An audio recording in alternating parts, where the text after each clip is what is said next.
Is it just me? Or is Aston Martin becoming every single team's punching bag? Because now Williams are considering their options against them, and the Carlos Sainz hype train only continues to get stronger and louder. And the funny thing is that more people are starting to believe them now. Because, gentlemen, a short view back to the past. Back to the beginning of 2024. What was the overall sentiment around Williams? Short answer, it was a bit of a joke, honestly. The prevailing memories of that pre-season period were reports of severely antiquated practices unbefitting for modern F1 teams. They had equipment that was around when Juan Pablo Montoya and Ralf Schumacher were their lineup over 20 years ago. And then there's the stuff about Excel spreadsheets, I mean that goes without saying. And then there was the overall confusion as to why Logan Sargent was being retained for another season because his rookie season was not all that inspiring, and in fact it was very, very crash-prone. By the way, for any Logan fans out there, that's not me hating specifically, but you gotta admit, many pundits were really criticising him. And then of course it was the fact that the FW46 was over the weight limit, by about 15 kilograms reportedly, which meant an immediate deficit of nigh on half a second a lap against their rivals before even a wheel was turned. And oh yeah, they introduced the FW46 livery on the FW45 car, which meant that they hadn't built an actual car just to even display to people with the brand new livery. And then pre-season testing, they were a little bit late. Yeah, it was not really looking that good at all. And I was a little bit, admittedly, hasty in me thinking that, oh, actually, I think they turned a corner. But I would like to think I've learned a thing or two going into my third season of coverage up here on this ladder. And maybe I'm being a bit too hasty now as well. But you've got to admit, the contrast from 12 months ago to where we are right now is completely and utterly night and day. What we are seeing right now is a team which has gotten most of its problems ironed out, or at least they're nearly there. And I think this really stemmed back to the information as to what was going to be going on with Franco Colapinto had he not signed that deal with Alpine, and Williams managed to secure themselves an estimated and believed $15 million for the privilege, which I think for Williams is an absolute boon.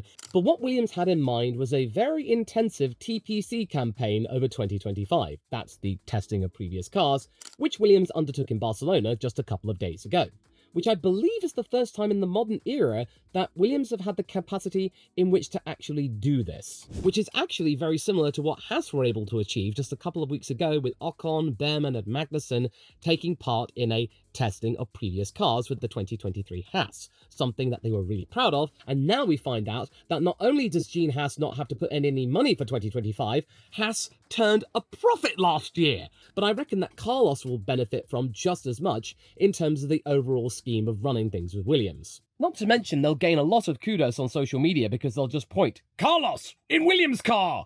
Wow! Which Williams milked for all it was worth, with multiple instances of headlines and social media posts showcasing the 2023 Williams running around the Barcelona circuit with both Alex Albon and their new hire Carlos Sainz with no issues going down. Which, by the way, was reported by Planet F1 to be Carlos Sainz visiting the scene where huge crash of Lewis Hamilton in testing took place. You click the link, and then suddenly the headline has changed. So I think they got a little bit of a backlash for that, a bit of clickbait there. Yeah, that's why I didn't cover Lewis's crash in testing last week. It's just because, well, it's not really big enough news, and I think these things happen in testing, so not really much to go on. But the sentiment around Carlos Sainz going to Williams has equally undergone a change of sorts since the news broke back last year. You will remember the cries and howls last year, right, of, oh no, Carlos is doomed, and why pick Williams? Well, on this channel, I don't recall being that pessimistic at all. In fact, I made a video saying that Carlos should definitely consider Williams and that I wasn't joking, and I still stand by that video today. I think that he's managed to find himself a really good solid team who might be on the way up just as much so as the likes of Haas and Alpine. And trust me, the next few years in the midfield are going to be banging, and Williams will be right there. And I think that Carlos has been justified because the team is looking far more stable than they were even just 6 months ago. 12 months ago? Oh yeah. Granted, James Vowles spent the majority of last year being dragged through the mud for various reasons when it came to his decisions with the team, and how they fell from grace from 7th to 9th in the team standings, even though he said that he didn't really care if they finished in 9th and that they knew they were going to be bad. But people were hopeful for not yet another false dawn like they had in 2021 going into 2022. But maybe people just need to trust the process a bit more. Much like how I'm trusting the process of manifesting the idea that we are going to be getting the FW43 livery only in dark mode, alluding to the little leak that they put out of their 2025 cap. That looks like 2021 style line livery type thing, only in black instead of white. That's going to look good, considering that the Red Bull team kit... Why do we need to know more about Red Bull? And is that see-through? Because after all, we've only got to look back at Haas again to see how much things can change in just a few short months. At the beginning of last year, we were all thinking that Haas were a joke and didn't deserve to be in Formula 1, that Gene Haas should have sold up. Fast forward to now? Absolutely not. Completely the opposite. They are Toyota's pride and joy. It just goes to show that if you've got the right people in charge and the right figureheads providing a jolt in morale and the right partners, you can achieve anything, like Williams are right now, and most importantly, the arrival of Carlos Sainz has had the desired effect in motivating the team something sensational for what is to come. And according to Spanish sports site Marca, Williams have been reporting that the woes of 2024 may not be affecting them at all in 2025, in that their car for the upcoming season will be on the weight limit and delivered on time for pre-season testing with no delays, not to mention for the fact that as of this recording, they will be the first team to showcase their 2025 car before the big O2 event that I could not even get anywhere close to getting tickets for, which is ultimately going to be just a livery showcase with maybe some of the drivers turning up, but maybe not. And I'm now actually kind of glad I didn't actually drop a few £100s for those tickets. So, yeah, dodged the bullet there. But honestly, this really shouldn't be much of a surprise, since 2025 is very much a transitional year for all the teams, where either they can fine-tune last year's cars or maybe push harder for short-term gains. And Williams, they appear to be taking the steady route and have been for ever since James Vowles arrived in Oxfordshire, prioritising long-term progress for 2026, like his mentor Ross Brawn. 2024 was very much them clearing out the cobwebs, making sure they can update their processes with the extra prize money they got in 2023 for being 7th in the Constructors. That was a nice little surprise. All these additional sponsors coming in, Komatsu, and now Santander with Carlos Sainz. Argentina with Franco Colapinto. They will not forget Williams in aiding their boy getting into Formula 1, where no one last year would have thought he would have even gotten close. So they and Haas are great examples in how the cost cap era can benefit teams. Now, I'm not saying the cost cap is perfect, and it's definitely led to cases of talented engineers being overlooked for the sake of cost saving, but it has allowed smaller teams to get a grip on themselves and rebuild their enterprise into something far more sustainable, to the point where you can actually get F1 teams generating a small but noticeable profit. And gone are the days that we will see a Formula 1 team suddenly come in, then realise that it's completely over their head, and then they go bankrupt within 2 weeks. That was the case all the time in Formula 1's history, and that's not really been the case ever since Manor bowed out and Haas arrived. It's been really, really stable when you consider the entirety of Formula 1's 75-year history. And if you wanted to invest in a Formula 1 team, you wouldn't be laughed out the room. But back to Carlos. What kind of an effect has he had on the team? Well, it seems like he has had some kind of effect on pretty much every department in just 2 months. In my eyes, his influence at Williams is reminiscent of Nico Hülkenberg's stabilising presence at Haas in 2023, where he helped drive improvements through experience and honesty. I mean, the following season, just look what happened in Austria. He was talking and boasting about the fact that he could have the car underneath him to be able to mess around with Checo for most of the second half of the race. And that was utterly hilarious and so confident in the ability. Now again, he wasn't the sole contributor to Haas suddenly improving in 2024, but his presence there, even though he was replacing Mick Schumacher, yeah, they ultimately made the right decision. And that was just at Haas. I feel like Carlos will do the same thing, but it might take a little bit longer for Williams to really reap the rewards, but when they do, they will be even greater. And I think it's also quite important to note that James Vowles' love and appreciation for Carlos has matured slightly. Gone are the days of him talking about swooning over him in hotel rooms. We are actually getting some more concrete feedback as to Carlos's contribution. We do need to hear more substantial comments, James. I know you love the guy. Come on, F1, think. But just this shot of Carlos in a Williams jacket for the first time was enough to spark a frenzy of excitement online, coupled with the joint videos and posts with the team's existing bastion, Alex Albon, them confirming that their team name will be Carbono. And here's what James has now had to say now he's actually calmed down a bit at the Autosport Awards just a few days ago. So here you go. him. He's enjoying it. You could say that the moment he got in the car in Abu Dhabi, his mind switched. He wants to be here. He wants to do this. He's part of our success story. He fits in perfectly. He's a great personality who brings a race-winning mentality and wants Williams to be successful. This morning, Alex and I spent 3 or 4 hours talking about the plans for this year, what we've changed, what direction we're going in. His contribution, like Alex's, is absolutely key to the team's progress. In just a few weeks, we've gotten a real positive boost from his ideas. His concepts on how we can change, how we can move forward. He moves every stone. If you look at which teams he's been to and where they've ended up, it's not a coincidence. He works hard, he's diligent, he brings success with him, and he wants us to be successful too. You know what? This is definitely the kind of stuff we want to hear, James. And you know what? I think that Carlos will flourish at Williams in a way that we didn't really get to see at Ferrari, because you just got the feeling that even though Carlos found himself there and really matured as a driver and a person, he was somewhat clipped, just being in the shadows slightly of Charles Leclerc, because he was il predestinato and Carlos was there to fill in the void after Sebastian Vettel left. But now, I feel like he will be allowed to be himself entirely. And you've only got to look at his videos on social media, the memes and stuff. Yeah, this has gone beyond making fluffy pancakes. You are now talking about sausage and egg wraps and thinking about diets and then pretending to ski whilst on your hotel room bed. Yeah, that's wacky stuff. And Williams, they are going to allow him to express himself however he wants. And now, being at Williams, he's now achieved the feat of racing for all 3 historic Formula 1 teams in his career, having been at McLaren and Ferrari previously. And then I noticed a poll on Planet F1 recently that suggested that maybe the doom-mongering regarding his switch to Williams is maybe dissipating, with now almost a third of people reckoning that the move there is not a stopgap for the Spaniard, and maybe something more. The prevailing wind just 6 months ago when the deal was announced that, oh, this was a stupid move. Now, people are starting to think, you know what, this might not be so bad. I want to watch this. And I think this all stems back for the last 12 months of Carlos's own circumstances and situation, not just Williams. These two are going to make wonderful music together, not in a hotel room. I don't think you need me to tell you that Carlos took the news of his Ferrari departure far better than anyone could have expected, including myself.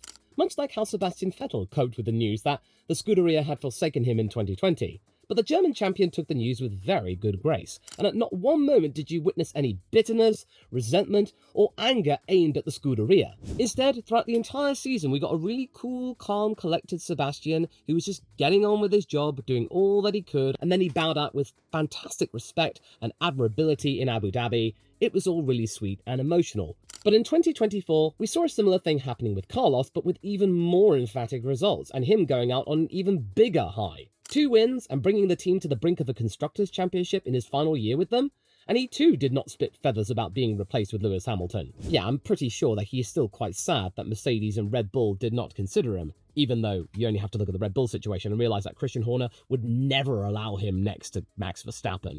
Even though Max has recently said in interviews he does look back at his time with Carlos Sainz as his teammate at Toro Rosso with warm feelings and respects him entirely, but I don't think you're going to be expecting Helmut Marko and Christian Horner to be doing that. The only way you're going to be getting Carlos at Red Bull is if Max quits the team, or goes to that Ford WEC project or something. But judging from the attitude of his father, Carlos Sainz Sr., the rally legend, the energy of his snubbing of those 2 teams has seemingly been converted into something more focused, with his rally icon of a dad anticipating that his boy will start next season very motivated and full of energy.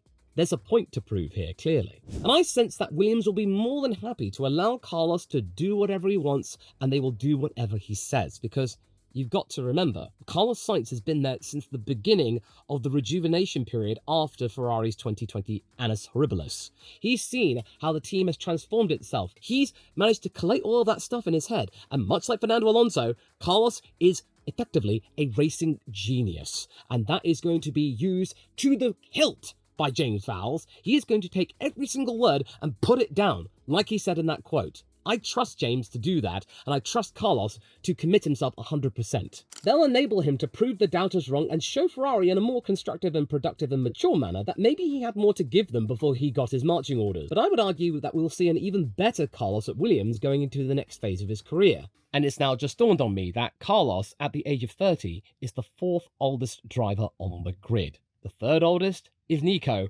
7 years the senior. How wild is that? Now, of course, there is a cause for concern amongst some people that the arrival of Carlos Sainz at Williams could lead to Alex Albon's time there being curtailed, and him being destabilised and suffering the similar slings and arrows that he had at Red Bull with Max Verstappen. Potentially, he could be headed for the exit should Williams wish to cast the net for even bigger drivers should they climb up the order. I will admit that I myself, at the time, really got hung up over a quote that Alex gave to the press about saying that Carlos would be a good team leader.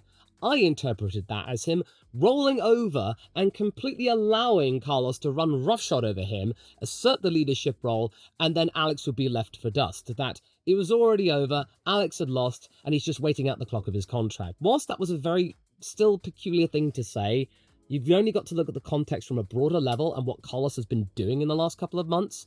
He's not been going to that degree of completely decimating Alex.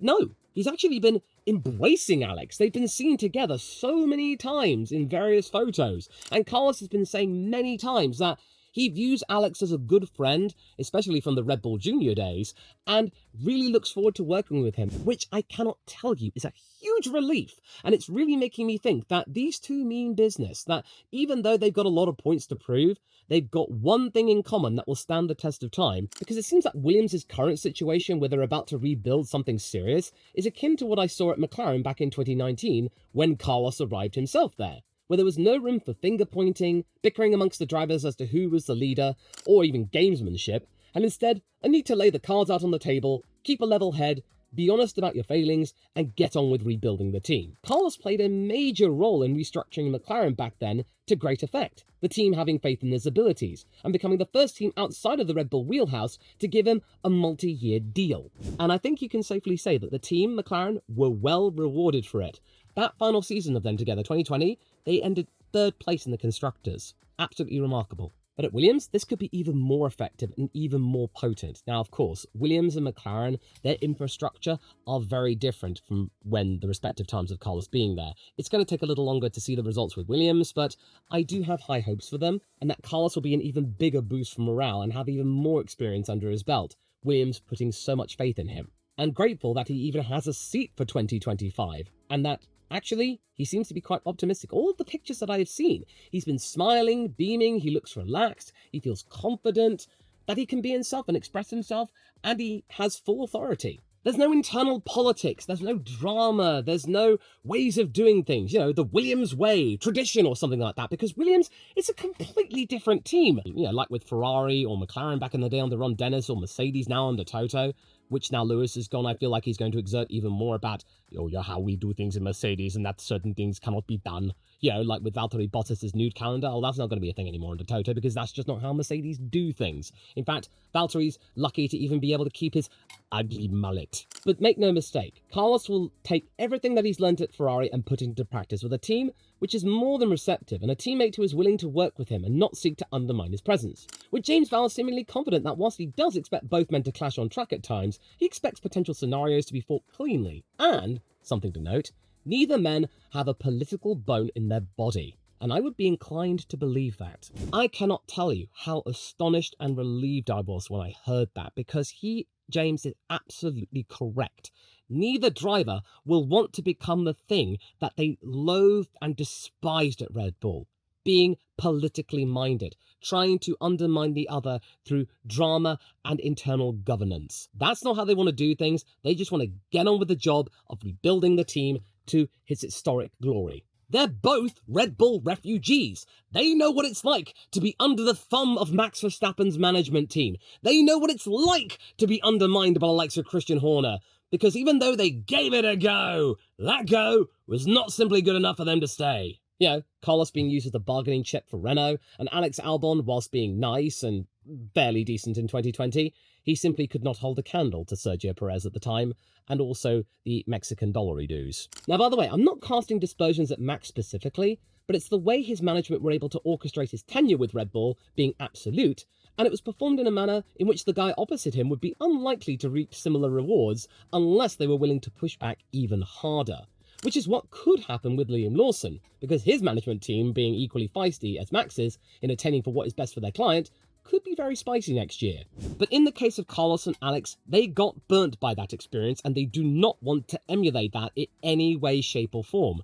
And also because Williams simply do not have the time for that. And then Vowles alludes to the relationship that Carlos had with Charles Leclerc with his time at Ferrari, that even though there was that really interesting and very concerning bust-up after Las Vegas in 2024, for the majority of those 4 seasons they had together, they got on respectfully. That even though they did clash sometimes on track, they got heated on the radio, James believes that ultimately they did work together in rebuilding Ferrari into what they are today, where they can contest the Constructors' Championship. And if all goes well for next year, maybe even the World Drivers' Championship too. So I would be inclined to believe the Williams team principal. Not only does he have 2 more than capable drivers with a good amount of experience behind the wheel, but they are 2 men who are wary of driver drama. And even though the prospect of Albon being overshadowed by Sainz is still somewhat credible, that won't be the thing that is their undoing. They would probably like to band together and prove Red Bull, Christian Horner and Helmut Marko wrong for not having faith of them when they were youngsters.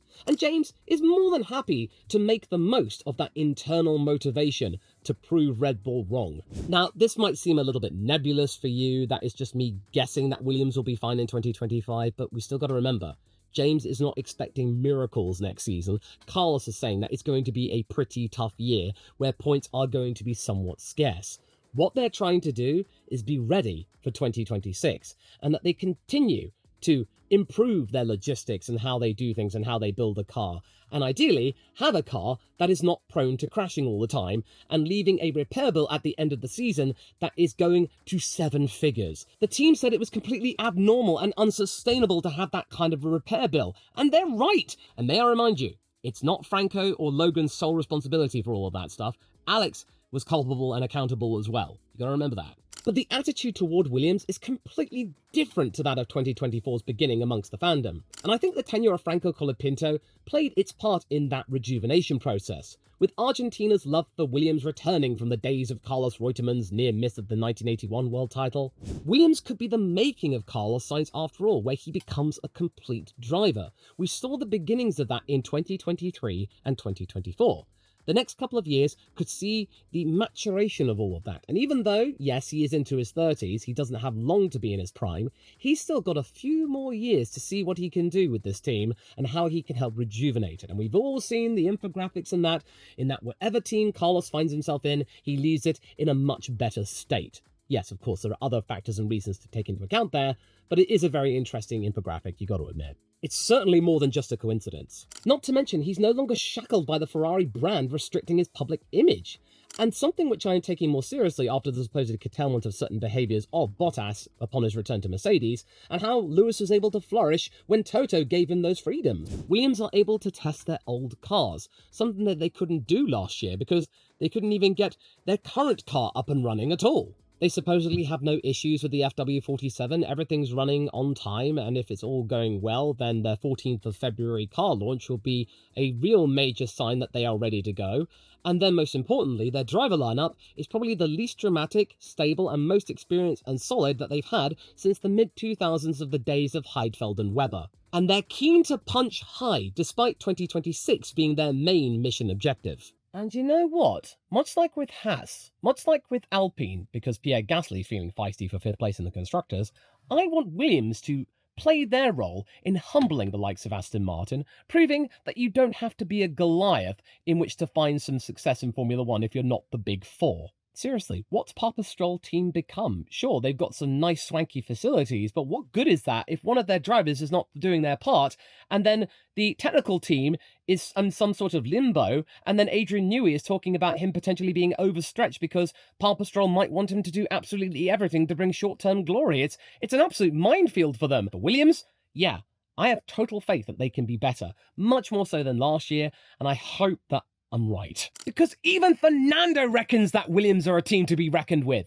Fernando, of all people! He no longer sees them as a joke. I mean, sorry, let's be appropriate. A yoke! And that might be for good cause, considering the words from Honda's chief executive regarding his concerns over the 2026 power unit of theirs, coupled with those words from Adrian Newey about his worries regarding the error rules and how he might not be as impactful as the team hopes he would be. To find out why potentially Aston Martin could wind up with egg on their face next year, Go and watch this video next, straight after this one.